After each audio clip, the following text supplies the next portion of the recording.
ازاي اجذب انتباه شخص مهم بالنسبة لي؟ عايز اكلم الشخص ده وعايز في نفس الوقت احتفظ بكرامتي، واسئلة كتيرة جدا في الموضوع ده. عشان تجذب بقى انتباه شخص معين، سواء بقى كنت معجب بيه او بتحبه، الموضوع هنا بقى مش سهل خالص، لان مش كل شخص بيعجبك هينجذب ليك بسهولة.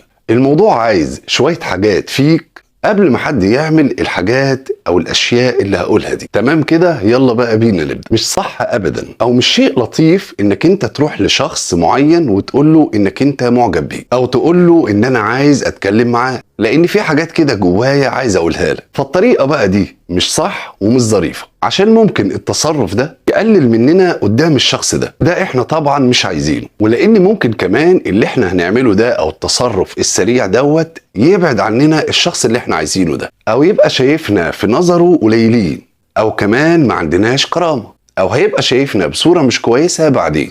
والاخطر في الموضوع ده بقى ان ممكن الشخص اللي احنا رايحين له ده يغير رايه اساسا ويبعد عننا. تعالوا بقى نشوف الثلاث حاجات او الثلاث اشياء المهمين دول. اول شيء بقى هنا مهم هو لفت انتباه الشخص ده. مهم جدا ان اكون شخص مهذب منسق كده في طريقه لبسي، بتسم كده بالاخلاق والضمير. كنا نسمع زمان من الحاجات اللي بتلفت انتباهنا في الراجل مثلا شعره والحذاء او الشوز اللي هو لابسه نظيف ولا لا. والحاجتين البساط دول بيدلوا على شخصية الراجل ده، او بيدلوا عن حاجات كتير في شخصيته، طبعا بالايجاب مش بالسلب. والحاجتين دول طبعا ملهمش علاقة بالمادة، يعني ممكن اي حد ولو بسيط يعملهم.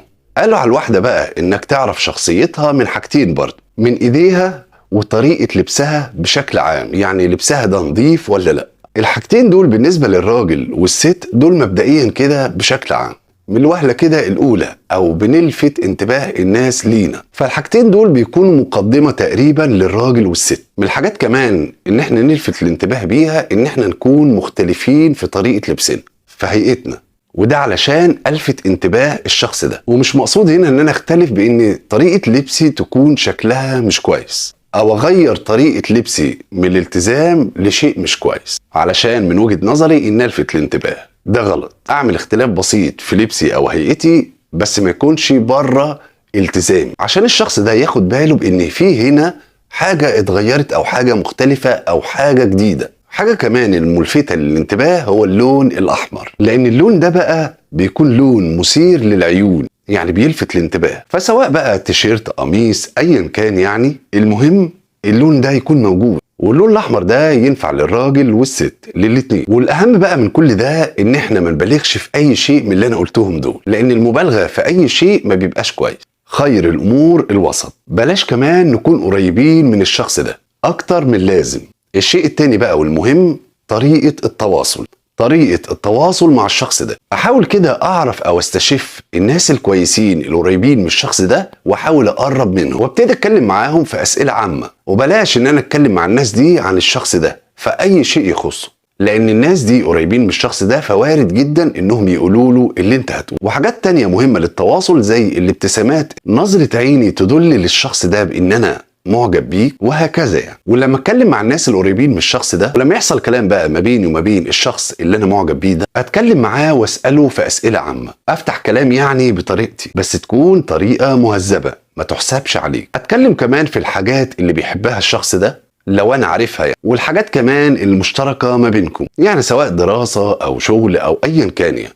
اساله كمان عن نفسه.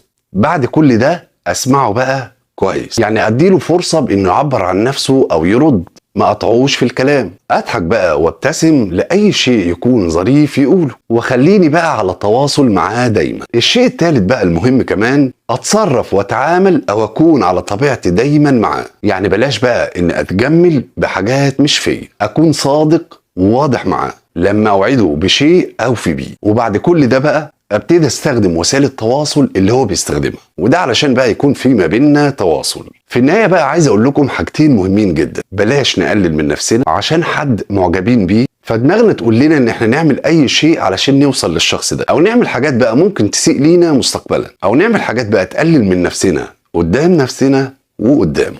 دايما نحط عاداتنا وتقاليدنا قدام عينينا وفي كل تصرفاتنا. تمام؟ اريد ان اخبرك بهذا الوقت إني أفكر فيك، أنتظرك، أشتاق إليك، والأهم من ذلك إني أحبك جدا. بشكركم.